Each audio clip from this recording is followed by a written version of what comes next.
आज के क्लास में हम एलसीएम एचसीएफ के कुछ इम्पोर्टेंट क्वेश्चन हल करेंगे। हमारे चैनल से जुड़े रहने के लिए इसको सब्सक्राइब कर लें और वीडियो को लाइक करते रहें। शुरू करते हैं। क्वेश्चन नंबर 1 है, दो संख्याओं का लघुत्तम समापरिवर्तक 1920 तथा महत्तम समापरिवर्तक 16 है। यदि इनमें से एक संख्या 128 हो तो दूसरी संख्या हमको निकालनी है। दूसरी संख्या क्या होगी? यहाँ क्वेश्चन मार्क है, लगा लेना। तो इसके लिए एक फार्मूला होता है, ये फार्मूला बेस्ड क्वेश्चन है। अगर फार्मूला आपको याद होगा तो विद इन सेकेंड में ये सॉल्व कर देंगे। तो फार्मूला क्या है? फार्मूला है एलसीएम यानी कि लघुत्तम समापरिवर्तक गुणा इंटू एचसीएफ महत्तम समापरिवर्तक, ये बराबर होता है first number into second number. First number यानी कि पहला नंबर इंटू गुणा सेकेंड नंबर, ये फार्मूला है इसका। ये फार्मूला याद कर लेना, इस फार्मूले बेस्ड पे क्वेश्चन आ जाते हैं। तो पहला नंबर गुणा दूसरा नंबर यानी कि लघुत्तम समापरिवर्तक इंटू महत्तम समापरिवर्तक इक्वल टू पहली संख्या गुणा दूसरी संख्या। तो एलसीएम कितना दिया है? 1920 दिया है, इंटू एचसीएफ कितना दिया? 16 दिया है। मान लें पहला नंबर अगर दिया है 128 है तो हमें दूसरा नंबर निकालना है। तो दूसरे नंबर को हम बी मान लेते हैं, बी लिख लेते हैं, ठीक है। हमको बी निकालना है। तो b इक्वल टू क्या हो जाएगा? 1920 इंटू 16 अपॉन 128। अब 128 से इसको डिवाइड करेंगे तो कितना आंसर आएगा? तो इसका आंसर 240 हो जाएगा। तो दूसरा नंबर कितना होगा? 240 इसका आंसर हो जाएगा। अब नेक्स्ट क्वेश्चन है, क्वेश्चन नंबर 2 है, 3 अंकों की दो संख्याओं का महत्तम समापरिवर्तक 29 तथा लघुत्तम समापरिवर्तक 4147 है। इन संख्याओं का योग कितना है? तो 3 अंकों की दो संख्याएं क्या हैं हमको नहीं पता है। तो संख्याएं मान लेते हैं। क्या मान लेते हैं हम? 29A, फिर से लिख लेते हैं इसको। संख्याएं हैं 29A और 29B। हमने 29 साथ में क्यों लिया? क्योंकि दोनों का जो महत्तम समापरिवर्तक है वो 29 है, इसलिए हमने इजी करने के लिए क्वेश्चन को संख्याएं मान ली 29A और 29B। अब दोनों संख्याओं का इनका एलसीएम कितना हो जाएगा? इन दोनों का एलसीएम कितना होगा? 29 और 29B का एलसीएम बराबर कितना हो जाएगा? 29A इंटू बी, क्योंकि 29 दोनों में कॉमन है तो 29 एक बार आएगा और ए बी अलग अलग दो नंबर हैं, तो ए इंटू बी इनका एलसीएम हो जाएगा। और ये किसके इक्वल दिया है? 4147 के इक्वल दिया है, तो इसको 4147 के इक्वल रख देंगे, ठीक है। तो यहाँ से ए इंटू बी आ जाएगा। ए इंटू बी कितना आएगा? 143 आएगा। तो ए इंटू बी कितना आएगा? 143 कैसे आएगा? क्योंकि 29 उधर जाके 4147 को डिवाइड करेगा। क्या यहाँ लिख लेते हैं, ए बी बराबर कितना आएगा? 4147 डिवाइडेड बाई 29। तो इसको डिवाइड करेंगे 29 से तो 143 आ जाएगा। अब 143 को हम क्या लिख सकते हैं?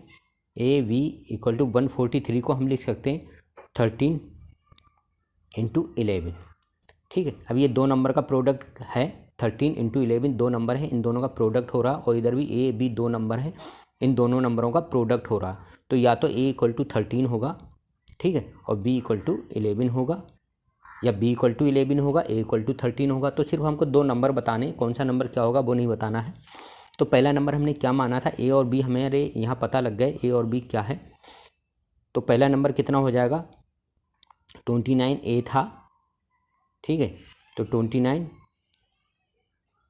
इंटू 13, और दूसरा नंबर क्या था? 29B था। फिर इसको दोबारा लिख लेते हैं, 29A था पहला नंबर, ठीक है। तो 29A कितना आया? इंटू 13 आया है, और दूसरा नंबर क्या था? 29B था। तो कितना हो जाएगा? 29 इंटू 11।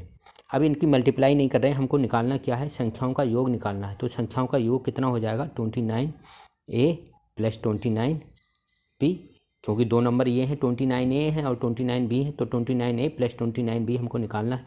29 दोनों में कॉमन है, तो क्या आएगा? A प्लस B आएगा, ब्रैकेट में 29 कॉमन ले लिया, इक्वल टू 29। ए की जगह क्या रखेंगे? 13, और B की जगह क्या रखेंगे? 11। तो कितना हो जाएगा?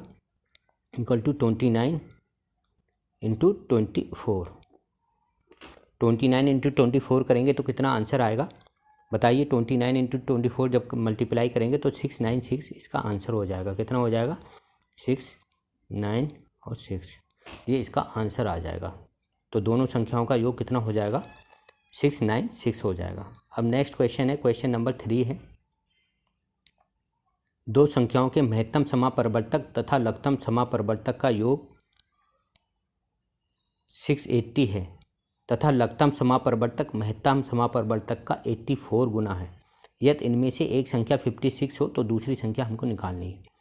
तो यहाँ दिया हुआ है जो सम है HCF और LCM का, वो 680 दिया है और दूसरी कंडीशन दी है LCM जो है 84 टाइम्स है HCF का। तो यहाँ लिख लेते हैं LCM प्लस HCF कितना दिया है? 680 दिया है और दूसरी कंडीशन क्या दी है? LCM equal to 84 times HCF, यानी कि LCM जो है 84 टाइम्स HCF है। तो LCM की जगह हम क्या लिख सकते हैं यहाँ पे इस इक्वेशन में? 84 HCF, LCM की जगह 84 HCF लिख सकते हैं प्लस HCF है, ठीक है, इक्वल टू 680। अब 84 HCF प्लस HCF कितना हो जाएगा? 85 HCF, क्योंकि 84 में एक HCF और जोड़ेंगे तो 85 HCF हो जाएगा। HCF equal to 680। तो यहाँ से HCF कितना आ जाएगा? HCF equal to 680 upon 85। तो HCF इक्वल टू 680 अपॉन 85। तो 680 को अपॉन 85 से डिवाइड करेंगे तो कितना आएगा? 8 आएगा। कितना आएगा? 8 आएगा। और हमको निकालना क्या है? यदि इनमें से एक संख्या 56 है तो हमको दूसरी संख्या निकालनी है। तो इनका LCM कितना हो जाएगा? LCM हो जाएगा इक्वल टू 680 माइनस HCF, ठीक है। तो 680, इसको फिर से लिखते हैं, 680 माइनस HCF, ठीक है। तो 680 में से HCF हम निकाल चुके हैं तो कितना आएगा? 680 माइनस 8, तो कितना हो जाएगा? 672 हो जाएगा। तो हमको HCF और LCM दोनों पता लग गए। LCM कितना आ गया? 672 आ गया। LCM हो गया 672 और HCF कितना हो गया? 8 हो गया, ठीक। अब एक नंबर दिया है 56 दिया है तो हमको दूसरा नंबर निकालना है। तो दूसरा नंबर हम B मान लेते हैं। तो LCM वही फार्मूला लगाएंगे इंटू HCF, सॉरी HCF को हम गलत लिख रहा हूँ, 8 लिख दे रहा हूँ। HCF इक्वल टू कितना हो जाएगा? एक नंबर तो कितना है? 56 इंटू दूसरा नंबर हमको निकालना है B, ठीक है। तो 672 इंटू 8 इक्वल टू 56 और इंटू B। तो हमको B निकालना है तो B इक्वल टू कितना हो जाएगा? दोबारा लिख लेते हैं। B इक्वल टू हो जाएगा 672 इंटू 8 अपॉन 56। अब इसको हम डिवाइड करेंगे तो कितना आएगा? डिवाइड कर लेते हैं, इसको डिवाइड कर देंगे तो ये 96 इसका आंसर हो जाएगा। तो दूसरा नंबर कितना होगा? 96 इसका आंसर हो जाएगा। दूसरा नंबर 96 होगा। इजी क्वेश्चन है, फार्मूला बेस्ड क्वेश्चन है। बस आपको इक्वेशन सॉल्व करनी आनी चाहिए तो कोई भी क्वेश्चन आप विद इन सेकेंड में हल कर सकते हैं। अब नेक्स्ट क्वेश्चन है, क्वेश्चन नंबर 4 है। अलग तरीके का क्वेश्चन है, इंपॉर्टेंट क्वेश्चन है। इस तरीके के क्वेश्चन एग्जाम में रिपीट होते रहते हैं। एक कमरा 1517 सेंटीमीटर लंबा तथा 902 सेंटीमीटर चौड़ा है। इसकी छत के निचले भाग में कम से कम कितनी वर्गाकार टाइलें लगेंगी? तो हमें वर्गाकार टाइलों की संख्या निकालने के लिए सबसे पहले हमें क्या करना पड़ेगा? हमको एक टाइल की साइड अगर कैलकुलेट कर लें तब हमें नंबर ऑफ टोटल टाइल्स हमको पता लग जाएंगे। तो एक टाइल की हमको साइड कैलकुलेट करने के लिए क्या करना पड़ेगा? इन दोनों का HCF लेना पड़ेगा, ठीक है। तो टाइल की भुजा निकालने के लिए क्या करेंगे? तो टाइल की भुजा कितनी हो जाएगी? टाइल की भुजा यानी कि साइड ऑफ टाइल क्या हो जाएगा? इक्वल टू HCF होगा किसका? HCF होगा HCF किसका? 1517 और 902 का। तो 1517 और 902 का HCF कितना हो जाएगा, ये 41 आएगा। जो HCF निकालने का फार्मूला है मैंने पहले की वीडियो बनाई हुई है, HCF कैसे कैलकुलेट करते हैं, तो वहाँ से आप देख सकते हैं डिस्क्रिप्शन लिंक में जाके। तो इसका HCF कितना हो जाएगा, 41 हो जाएगा। तो 41 क्या हुआ, सेंटीमीटर हुआ, ये टाइल की एक साइड हो गई। ठीक है, अब नंबर ऑफ टाइल्स कैसे निकलेंगी, तो नंबर ऑफ टाइल्स यानी कि टाइलों की संख्या, हिंदी में लिख लेते हैं, टाइलों की संख्या इक्वल टू क्या होगा, छत का क्षेत्रफल, छत का क्षेत्रफल अपॉन टाइल का क्षेत्रफल, टाइल का क्षेत्रफल, यानी कि number of tiles equal to होगा area of roof upon area of one tile. ठीक है, तो एरिया ऑफ रूफ कितना हो जाएगा, लंबाई इंटू चौड़ाई, कितना हो जाएगा 1517 इंटू 902 अपॉन, क्योंकि टाइल जो है स्क्वायर है, टाइल क्या है, स्क्वायर है, तो इसका एरिया क्या हो जाएगा, इसकी साइड का स्क्वायर हो जाएगा। तो साइड कितनी आई है, 41 आई है, उसका स्क्वायर का मतलब 2 बार मल्टीप्लाई।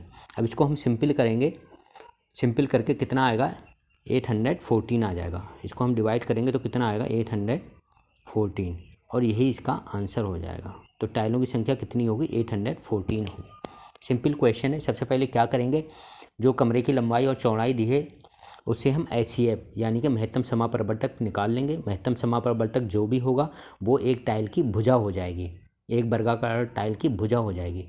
तो वर्गाकार टाइल की संख्या हमें निकालने के लिए क्या करना पड़ेगा, वर्गाकार टाइल की संख्या इक्वल टू छत का जो एरिया होगा या जो रूफ होगी उसका area upon area of one tile, यानी कि छत के क्षेत्रफल को टाइल के क्षेत्रफल से अगर हम भाग कर देंगे तो कितनी टाइलें लगेंगी वो उसकी संख्या आ जाएगी। तो इसका आंसर 814 आएगा। अब नेक्स्ट क्वेश्चन है, लास्ट क्वेश्चन है, क्वेश्चन नंबर 5 है। 4 अंकों की बड़ी से बड़ी संख्या कौन सी है जो 12, 12, 15, 18 और 27 से पूर्णतः विभक्त हो जाए। तो 4 अंकों की हमें बड़ी से बड़ी संख्या बताना है जो इससे पूर्णतः विभक्त हो जाए। तो 4 अंकों की सबसे बड़ी संख्या कौन सी होगी बताइए, 9999। ठीक है, ये 4 अंकों की सबसे बड़ी संख्या है। इससे बड़ी संख्या अगर करेंगे तो वो 5 अंकों की हो जाएगी। ठीक है, तो पहले हमने सबसे पहले हम लिख लेंगे 4 अंकों की सबसे बड़ी से बड़ी संख्या 9999 है। अब हम क्या करेंगे, इन संख्याओं का, जो ये संख्याएं दी हैं इनका LCM निकालेंगे। LCM किसका, 12 का, 15 का, 18 का और 27 का। तो ये LCM कितना आ जाएगा, इनका LCM कितना आ जाएगा, LCM आएगा 1080। इनका LCM जो भी मेथड से आप निकालना चाहते हैं निकाल सकते हैं, इनका LCM 1080 आएगा। ठीक है, तो LCM निकल गया। अब हम क्या करेंगे, 9999 को 1080 से डिवाइड करेंगे। तो डिवाइड करते हैं, 9999 को हम क्या करेंगे, 1080 से डिवाइड करेंगे। ठीक है, तो ये हमने 1080 से डिवाइड कर दिया, कितना आएगा, 9 टाइम्स जाएगा, 9 से डिवाइड होगा, 900 9872 और 9 बन जा 9, 9720 आया। तो कितना रिमाइंडर बचेगा, 9, 9 - 2 7 और 9 7 2। तो ये रिमाइंडर बचा, कितना बचा, रिमाइंडर बचा 279, ये शेष बचा। और जबकि कह क्या रहा क्वेश्चन में, जो कौन सी संख्या जो 15, 18, 27 से पूर्णतः विभक्त हो जाए। तो 9999 नहीं होगा, तो सबसे बड़ी संख्या क्या होगी बताइए। तो सबसे बड़ी संख्या जो होगी 9999 में से जो हमारा रिमाइंडर बच रहा था 279, ये हम माइनस कर देंगे क्योंकि रिमाइंडर नहीं बचना चाहिए। तो कितना आएगा, 0 आएगा, 2 आएगा, 7 आएगा और 9 आएगा। तो संख्या क्या हो जाएगी, यही संख्या, यही इसका आंसर हो जाएगा 9720। ये 4 डिजिट की सबसे बिगेस्ट नंबर होगा जो इनसे पूर्णतः डिवाइड हो जाएगा या इन संख्याओं से पूर्णतः कंप्लीटली डिविजिबल होगा। तो इसका आंसर 9720 होगा। ठीक है, तो इस तरीके से हम कैलकुलेट कर सकते हैं 9720। तो आज के क्लास में सिर्फ इतना ही। नेक्स्ट क्लास में मैं कोई दूसरा टॉपिक पढ़ाने वाला हूँ। हमारे चैनल से जुड़े रहने के लिए इसको सब्सक्राइब ज़रूर कर लें और वीडियो को लाइक करते रहें और अपने फ्रेंड के साथ शेयर करते रहें।